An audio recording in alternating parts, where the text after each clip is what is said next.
donc à la demande de Dupuis, et pour le plus grand bonheur des auteurs eux-mêmes, Bogdani et ses comparses réintègrent donc l'armée, mais pour pouvoir réaliser, parce que beaucoup de pilotes faisaient effectivement à l'époque, c'est de pouvoir essayer des avions, essayer des prototypes, pour se rendre compte un petit peu de si ces avions étaient effectivement solides, viables, ou si on pouvait innover par rapport à tout ça.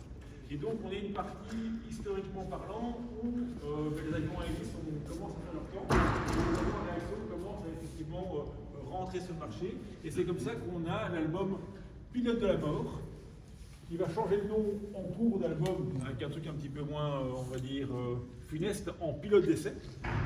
Et dont on voit ici une des premières couvertures de ce format-là, couverture donc couleur, réalisée par Victor. Alors c'est de la gouache toujours. Vous allez voir que le carton est toujours plus épais. Pour moi, c'est pour s'assurer qu'effectivement, avec la gouache, on n'est pas le papier qui va après commencer à gondoler et qu'on va perdre tous les effets. Donc c'est volontaire de la part effectivement du Binon. Vous voyez qu'il a refait la tête effectivement de Buck, et par la suite, on en reparlera, il va carrément redessiner à chaque fois le titre. Mais on en parlera tout à l'heure. Donc là, on a vraiment cette couverture qu'on a, qui est vraiment de nouveau une pièce de musée.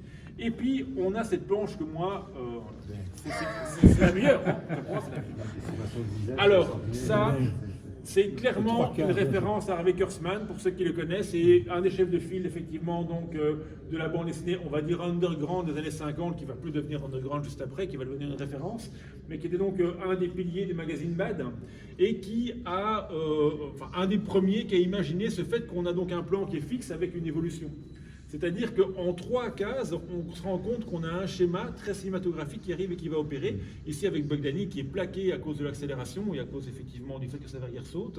Et que donc on a un effet qu'on arrive et qu'on laisse imaginer au lecteur. Et c'est un effet que va utiliser énormément Victor Ubinon à partir de ce moment-là. Ici c'est une des premières fois où il l'emploie et il va se rendre compte effectivement de son efficacité. Là, on voit effectivement toute la partie qui joue et on a un moment qui est tragique dans la série. Et la petite histoire dit, ou la légende dit que lorsque Ubinon a reçu effectivement le scénario et qu'il a vu donc l'avion qui part en vrille et qui s'écrase mortellement en bas, il a envoyé un petit mot à Jean-Michel en disant « Jean-Michel, si jamais tu as tué Bogdani, tu es viré. »